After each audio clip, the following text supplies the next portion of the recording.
Hello and hello everyone, welcome back to another episode of A Tanker's View with me, Zero Option. And internet users, it's been a while, right? No. I originally wanted to make this video a few weeks ago, but the original script was, well, drier than burnt toast and number heavy. Ultimately, I didn't think it maintained the spirit which I intended, so I turfed the whole thing and decided to start over. I'll fucking do it again. But first, before I get into too much more else, this channel has made some serious growth over the last 8 months, and well, I've almost doubled in size, and analytics are pretty much up across the board, but I've still got a ways to go yet. I'm a man of goals and a man of, well, ambition. And I'm once again asking for your help. So if you like what I do, enjoy sci-fi, bolo content, flash fiction, the new original sci-fi and horror shorts I'm putting out, then leave a like and a comment down below. Hit that sub button. It really does help with the algorithm, guys. I appreciate it. Thank you. And now that I'm done e-begging like a Twitch thought, What? Jesus! let's dig into the meat and potatoes of my argument, which oddly enough I haven't even mentioned until now, but y'all didn't just blindly click on a pretty image, right? Did you? Well, let's discuss why mechs will never replace tanks on the battlefield. Why? Because fuck them, that's why. This is probably going to be a quicker video. Everyone I know with a sci-fi channel has pissed and moaned back and forth about this for ages, and now I'm going to join them because who doesn't love jumping on a bandwagon? So first thing I'm going to do is point out a few factors that make main battle tanks far superior to any mech. I had quite a few more points in the last script, but a lot of it overlaps, so I distilled it down into a few salient, easy to digest points. So we're going to get the most boring crap out of the way first, and quickly. My first point is going to be overall crew utility. What I mean by this is the logistics of supply, maintenance, and overall deployability of the unit. So right out of the gate, it's almost a draw.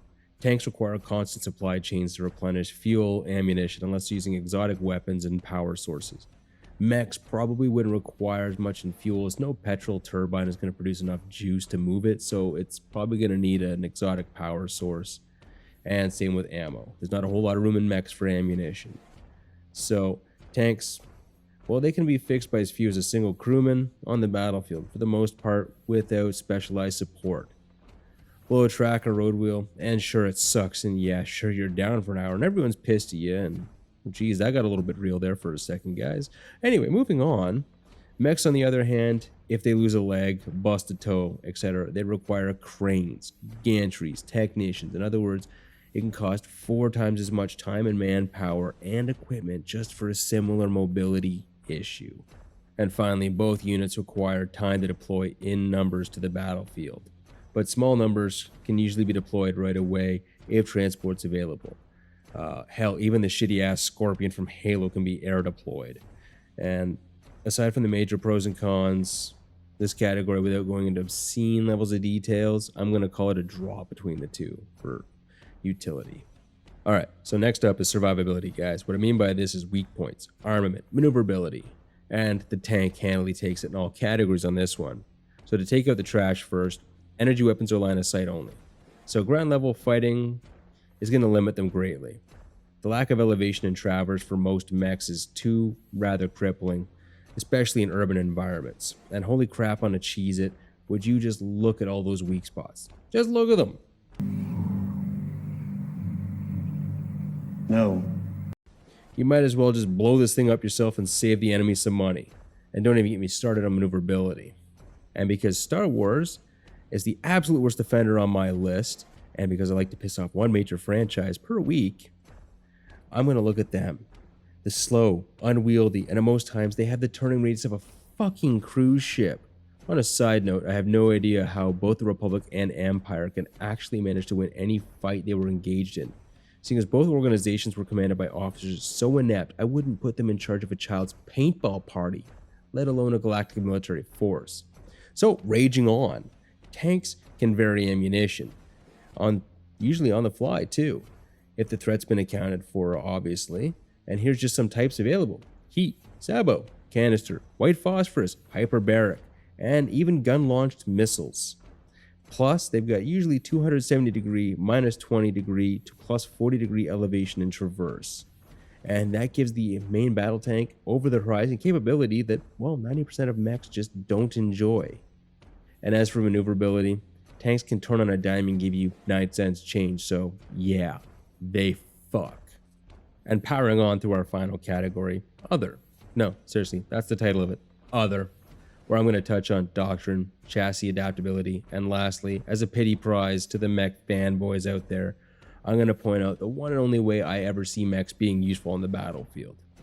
So, the book on armored warfare has been constantly changing, and as the battlefield changes. But a few things won't change. Tanks use speed, firepower, mobility to break through enemy lines ahead of the infantry. And, well, mechs are pretty much relegated to infantry support only. And in most cases, larger swarms of more nimble units can pick them apart with someone halfway competent in charge. And my final FU to mechs is the adaptability of the chassis. Tank hulls can be converted into damn near any piece of heavy equipment you can think of. AA guns, bridge layers, ARBs, etc. When was the last time you saw an AT-AT bridge layer or an Imperator Titan ARB?